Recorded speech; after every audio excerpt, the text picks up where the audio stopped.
গতকাল বিএনপি তার ইশতেহার প্রকাশ করেছে নির্বাচনের। দেরি করে ফেলেছে। বিএনপিকে সমালোচনাটা আমাদের করতেই হবে। বিএনপির মতো দলের উচিত হয়নি এতটা পরে ইশতেহার প্রকাশ করা, কারণ একটা ইশতেহার প্রকাশের পর এটা নিয়ে স্বাভাবিকভাবে বিভিন্ন ক্ষেত্রে আলোচনা, বিতর্ক এগুলো চলার কথা ছিল। যাই হোক, শেষ পর্যন্ত এটা হলো। জনাব তারেক রহমান অসাধারণ প্রেজেন্টেশন দিয়েছেন এবং আমাদের সামনে যেসব তথ্য এসেছে সেগুলোর প্রাথমিক কিছু ইমপ্রেশন আমি একটু প্রকাশ করতে চাই। ইনফ্যাক্ট বিএনপি এবং জামাত দুই জোটের ইশতেহার নিয়ে একটা তুলনামূলক স্টাডি আমি করব আমার একটা ভিডিওতে। কিন্তু যেহেতু দুটোরই মূল ব্যাপারগুলো আমি দেখেছি, সেই তুলনায় প্রাথমিকভাবে এটা বলেই রাখি যে জামাতের ইশতেহার এই তুলনায় ভীষণ দুর্বল হয়েছে। কতগুলো লম্বা চওড়া কথা, তেমন কোনো স্পেসিফিক প্রতিশ্রুতি নেই। সেই বিবেচনায় যদি দেখি, ওটা জাস্ট কিছু ভালো কথার ফুলঝুরি, নন স্পেসিফিক, যেগুলো ঠিকমতো মেজার করা যাবে না, এইরকম কতগুলো কথাবার্তা দিয়ে তারা এটা করেছেন। বিএনপিরও সমস্যা নেই তা না, তারপরও মোটা দাগে যথেষ্ট স্পেসিফিক ইনফরমেশন এবং প্রতিশ্রুতি দেওয়া হয়েছে। বিএনপি নিজে 9টা বিষয়কে গুরুত্বপূর্ণ বলেছে। সেটা হচ্ছে প্রান্তিক ও নিম্ন আয়ের মানুষের সুরক্ষা দিতে ফ্যামিলি কার্ডের কথা, যেখানে 2,500 টাকা অথবা সমপরিমাণ পণ্য দেওয়া হতে পারে বা হবে। এটা প্রাথমিকভাবে প্রান্তিক ও নিম্ন আয়ের মানুষের জন্য করা হবে, যদিও এটা পরবর্তীতে বলা হয়েছে এটা আসলে সবার জন্য এফেক্টিভ হবে এবং এনকারেজ করা হচ্ছে যাদের প্রয়োজন নেই তারা যেন না নেন। কৃষক কার্ডের কথা বলা হচ্ছে, এখানে ভর্তুকি, সহজ ঋণ, কৃষি বিমা, রাষ্ট্রীয় ব্যবস্থাপনায় বাজারজাতকরণ। এখানে আমাদের সবাই মৎস্যচাষী, পশুপালনকারী, খামারি, কৃষিখাতের ক্ষুদ্র ব্যবসায়ীরা এই সুবিধা পাবেন। আমি এখনো আসলে বিস্তারিত লেখাগুলো পড়িনি, তারা এই কৃষি কার্ডে কে কিভাবে তারা এফেক্টিভ করে তুলবেন, কি কি সুবিধা তারা এর মাধ্যমে পাবেন, কিছু কথা এখানে আছে, এটি একটু দেখতে হবে। একটা গুরুত্বপূর্ণ প্রতিশ্রুতি বিএনপির, এটা ইন্টারেস্টিং। আমি দেখলাম যারা তারেক রহমান প্রিভেন্টিভ মেডিসিনের উপরে গুরুত্ব দিচ্ছেন, কারণ আমাদের মতো গরিব দেশে কিউরেটিভ মেডিসিন বা চিকিৎসা করার খরচ অনেক বেশি। আমরা যখন মেডিকেলে পড়াশোনা করেছি, আমাদেরকে প্রিভেন্টিভ মেডিসিন যখন পড়ানো হতো, তখন এই কথাই খুব জোর দিয়ে বলা হতো। তো তিনি সেটা নিশ্চিত করার জন্য বলছেন 1,00,000 স্বাস্থ্যকর্মী দেশব্যাপী নিয়োগ করা হবে। তাহলে আমরা যদি হিসাব করি, প্রতি গ্রামে তো থাকবে, তার চেয়ে কিছু বেশিও থাকবে, কারণ শহর অঞ্চলে বেশি লাগতে পারে। এবং নারীর ক্ষমতায়নের একটা গুরুত্বপূর্ণ নজির হিসাবে এখানে আমি ভেতরে দেখলাম 40% কমপক্ষে নারীকে নিয়োগ করা হবে। মিড ডে মিলের কথা আছে, শিক্ষা আনন্দময় করার আলোচনা আছে। মিড ডে মিল বাংলাদেশের চেষ্টা করা হয়েছে, কিন্তু আমি যদি মনে করি এটা যদি খুব সিরিয়াসলি করা যায়, এটা খুব গুরুত্বপূর্ণ ইম্প্যাক্ট ফেলবে। কারণ হলো, এখন এটার কারণে দরিদ্র শিশুরা স্কুলে আসতে পারবে, আসতে চাইবে, এবং তার চাইতে জরুরি কথা, আমাদের অপুষ্টির একটা গুরুত্বপূর্ণ সমাধান করা যেতে পারে। একটা জেনারেশন, বিশেষ করে দারিদ্র্যের কারণে যখন অপুষ্টিতে ভুগতে থাকে, সে অপুষ্টি বহু বহু বছর রাষ্ট্রের উৎপাদনশীলতা কমিয়ে দেয়। সো এই মিড ডে মিলের সেরকম একটা ইম্প্যাক্ট হতে পারে। কর্মসংস্থানের কথা খুব সিরিয়াসলি বলা হয়েছে, এবং আমি সোফার যা দেখেছি বিভিন্ন ক্ষেত্রে, সব রকম সেক্টরে কীভাবে কর্মসংস্থান করা হবে সেটার যে ব্যাখ্যা দেওয়া হয়েছে, এটা মোটামুটি ক্রেডিবল মনে হবে। এর মধ্যে ইফস অ্যান্ড বাটস থাকে, একটা ইকোনমি কেমন হয়, গ্রোথ কেমন হয়, সেগুলোর উপরে ডিপেন্ড করবে। কিন্তু আমার মনে হয় কর্মসংস্থানকে গুরুত্ব দেওয়া হয়েছে, খুবই গুরুত্ব দেওয়া হয়েছে, এবং গুরুত্ব দেওয়া উচিত। আমরা প্রায় বলি আমাদের এই বেকার জনগোষ্ঠী রেখে বাংলাদেশ কোনোদিন স্টেবল হবে না। শেখ হাসিনার পতনের পেছনেও আসলে এই বেকার জনসংখ্যাই প্রধান রোল প্লে করেছে। তারেক রহমান তার স্পিচে ডেমোগ্রাফিক ডিভিডেন্ডের কথা এনেছেন, যেটা 2040 পর্যন্ত থাকবে। খেয়াল করবো আমরা, শেখ হাসিনার সময় এটার একটা মেজর অংশ নষ্ট করা হয়েছে।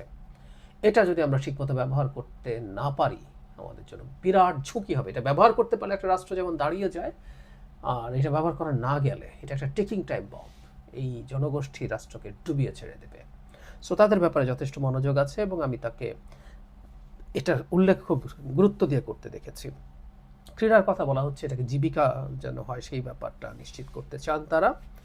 পরিবেশ রক্ষা ও জলবায়ু সহনশীলতার জন্য 10,000 কিলোমিটার নদীর খাল খনন, 5 বছরে 15 কোটি বৃক্ষরোপণ। ভেতরে আবার আমি এক জায়গায় দেখেছি এটা 25 কোটি বলা হচ্ছে। যাই হোক, বৃক্ষরোপণ বা পরিবেশের ব্যাপারে আমি দেখেছি যে জনাব তারেক রহমানের খুব সিরিয়াস চিন্তাভাবনা আছে। এটা আমি একটা গুরুত্বপূর্ণ পার্থক্য বাংলাদেশের অন্যান্য দলগুলোর সাথে করব, কারণ বাংলাদেশে বসবাস করে আমরা পরিবেশ নিয়ে সাধারণত খুব বেশি সচেতন থাকি না। দীর্ঘদিন তিনি একটা উন্নত দেশে বসবাসের কারণেই আশা করি বা ধারণা করি এই পরিস্থিতি তৈরি হয়েছে। এটা খুবই পজিটিভ। ধর্মীয় এবং সামাজিক সম্প্রীতি দৃঢ় করতে উপাসনালয়ের ধর্মীয় নেতৃত্বের জন্য সম্মানীয় প্রশিক্ষণ ভিত্তিক কল্যাণ চালু করা হবে প্রত্যেকটা ধর্মের উপাসনালয়ের ধর্মীয় নেতৃবৃন্দ।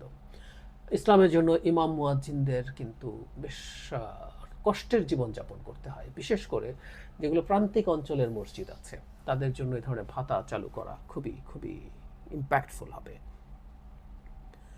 আর ই পেমেন্ট সিস্টেম চালু করার আলাপ আছে, এগুলো মোটামুটি। আমি আরও কয়েকটা জিনিস, এই 9টার বাইরে আমি কয়েকটা জিনিস একটু উল্লেখ করতে চাই যেগুলো আমার কাছে ইম্পর্টেন্ট। সংবিধান সংশোধন নিয়ে বিএনপি অনেক কিছু করবে, মোটামুটি তার যা যা প্রতিশ্রুতি আগে ছিল সব কিছু সে করতে চায়, কিন্তু এর মধ্যে একটা জিনিস বিতর্ক তৈরি করতে পারে। সেটা হলো জিয়াউর রহমান যখন তার 5ম সংশোধনী করেন তখন রাষ্ট্রের মূলনীতিতে সর্বশক্তিমান আল্লাহর উপর আস্থা এবং বিশ্বাস পুনঃস্থাপন যোগ করেছিলেন, এবং বিশ্বাস এটা বিএনপি পুনঃস্থাপন করবে। এটা আগে ছিল, মাঝখানে সরে গিয়েছিল। এটা এক ধরনের বিতর্ক তৈরি করার ঝুঁকি আছে, কারণ আমাদের সংবিধানে যেহেতু এই রাষ্ট্রে অন্যান্য নাগরিকরা আছেন, তাই ইসলামকে রাষ্ট্রধর্ম করা থেকে শুরু করে এগুলো বিতর্কের ইস্যু। যদিও এই পদক্ষেপটা ভোটের রাজনীতিতে খুব বড় ইম্প্যাক্ট ফেলার সম্ভাবনা আছে, বিশেষ করে বিএনপির বিপরীতে যখন একটা ধর্মভিত্তিক দলের এক ধরনের জোট তৈরি হয়েছে। দু একটা নামমাত্র মধ্যপন্থী থাকলেও আদতে এটা একটা ধর্মভিত্তিক জোট, তো তাদের বিরুদ্ধে ফাইটের জন্য এটা কাজ করার সম্ভাবনা আছে। প্রশাসন নিয়ে কথাবার্তা আছে, মেরিটোক্রেসি, মানে বিএনপিকে এটা নিশ্চিত করতে হবে, কতদূর পারবে আমি নিশ্চিত নই, কিন্তু করতে হবে অ্যাট এনি কস্ট। কারণ আমাদের এই আমলাতন্ত্রই আমাদের আসলে কোনো রাজনৈতিক সরকারের যাবতীয় এজেন্ডা ভেস্তে দিতে পারে, সুতরাং সবচেয়ে গুরুত্বপূর্ণ কাজের মধ্যে এটা হবে।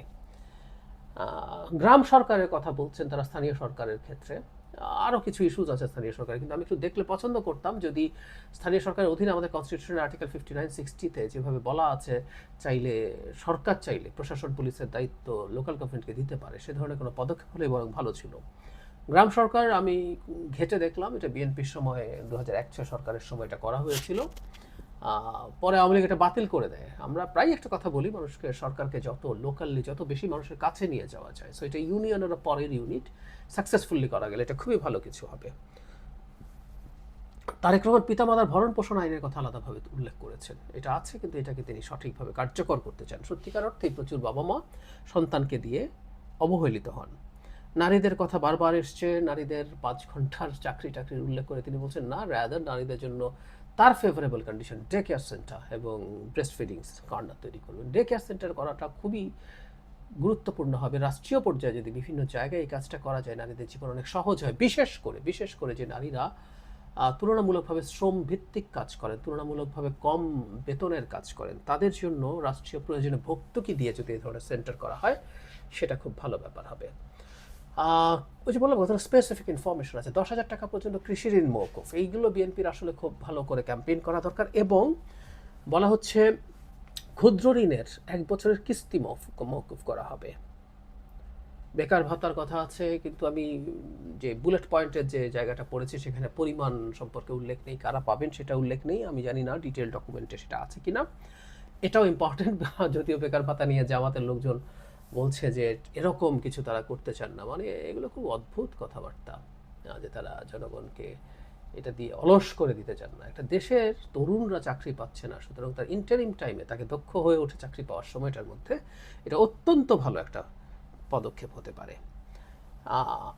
খুব ভালো লেগেছে রিক্সা চালক, গৃহকর্মী সহ অপ্রাতিষ্ঠানিক ক্ষেত্রগুলোর জন্য আইন করা খুব জরুরি। আমাদের দেশে প্রায় সব শ্রমশক্তি আসলে কাজ করে এই অপ্রাতিষ্ঠানিক যে সেক্টর আছে সেখানে, তাদের জন্য আইন হওয়া দরকার। বিশেষ করে গৃহকর্মীদের নানা রকম নিপীড়ন নির্যাতন আছে, তাদের চাকরির কোনো রকম কোনো নিয়ম কানুন নেই, এই আইনটা হওয়া খুবই জরুরি।